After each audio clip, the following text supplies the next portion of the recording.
Brother Ferdy, pwede mo magbahagi ng isang kabiguan na hindi mo malilimutan?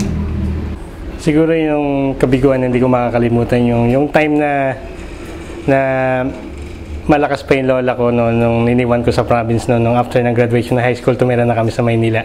Siya yung nag-alaga sa amin. And then after na pagpunta na Maynila, nakalimutan ko na siya. And then binalita sa amin na may sakit siya na malala. And then talagang nag-apura ako doon na umuwi. Ang pagdating ko sa kanya wala na, hindi na niya ako kilala. So hindi ko na naipadama na ito. Yung dapat gusto ko para sa kanya na ibalik yung pag-aalaga sa amin na bilang apo niya. Hindi ko na naibalik kasi hindi na niya kayang kainin kahit bigyan ko siya ng masarap na pagkain. Yun yan, yung pag ngayon, hindi ko siya nasiran tungkol sa salita ng Diyos. Kasi ako yung first generation. Kumbaga ako yung unang-una na naging Christian, born again Christian sa family namin. So, nagiging kalungkutan sa'yo na yung lola mo na nag-alaga sa'yo, palaki sa'yo, ay pagkalipas ng ilang panahon na bumalik ka, ay hindi ka na niya naalala at wala ka ng pagkakataon na maglingkod sa Kanya at makapagbahagi ng salita ng Panginoon sa Kanya. Brother Rocky, pwede bang ibahagi kung anong isang bagay na nasa puso mo sa kasalukuyan?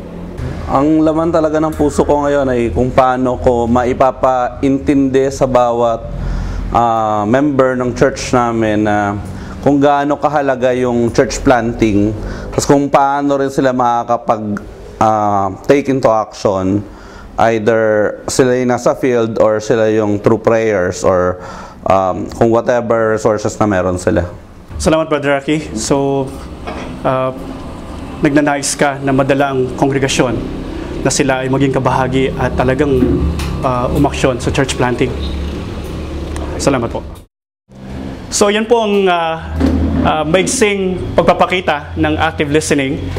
So, napansin niyo po ba na si Pastor James as coach or ako ang nagtanong ay walang interpretasyon, hindi nagbigay ng solusyon, kundi nakinig lamang at binalik sa kanila kung ano yung aking nakuha sa kanila pong mga binanggit. At kanina isa sa mga kahulugan ng ating isang puntos na binanggit natin kanina, kailangan i-communicate hindi lang yung content, pero yung feeling. So, subok natin, may magbabanggit po ako, kunwari ako yung team leader, at kailingin ko po sa inyo na mag-identify kung ano ang aking feeling at isummarize kung ano yung sinasabi ko, katulad ng ginawa sa active listening kanina. Okay po ba yun? So, subukan natin ang una. Pakinggan po ninyo mabuti. Ang sabi ng isang church planter, napakarami ng outreach Bible study namin. Receptive masyado mga tao sa target barangay. Araw-araw, nagbubukas kami ng mga bagong OBS. Ano po sa palagay nyo? Ano ang feeling at hilingin ko po sa inyong kalapit ay ibahagi, mag-summarize at i-identify ang feeling. Pwede po ba? Let's pause the video for 2 minutes para mag-summarize at i-identify ang feeling.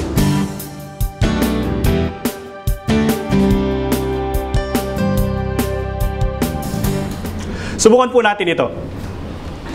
Maraming inuman sa aming target barangay. Marami rin na nagsusugal. Marami ring drugs. Lahat ng bisyo meron doon, ewan ko. Pwede po ba sa inyong kalapit i-share ang feeling at i-summarize at ihilingin ang isa sa buong grupo na magsabi at mag-volunteer kung ano ang feeling ng tao ito. Sige po, please pause the video for 2 minutes.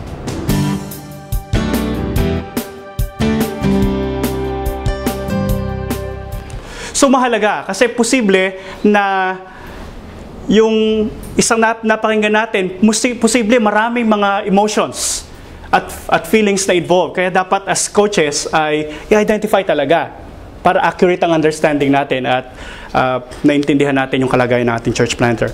Subukan naman po natin ito. Sobrang dami ng iba't ibang idea sa team namin. Gusto ni Tori Santos na gagawin naming isang purpose-driven church. Gusto ni Ate Nori, cell church. Gusto ni Benji, mega church. Gusto ni Kuya Ben, house church. Mahirap eh. Ulitin ko po. Sobrang dami ng iba't ibang idea sa team namin. Gusto ni Atty. Santos na gagawin naming purpose-driven church. Gusto ni Ate Nori, Cell Church. Gusto ni Benji, Mega Church. Gusto ni Kuya Ben, House Church. Mahirap eh. Pwede po ba i-share sa inyong kalapit? Ano ang content? Anong feeling ng kapatid natin na to? Please pause the video for 2 minutes.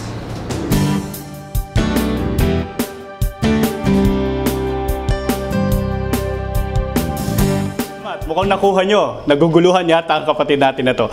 Titignan po natin ang sample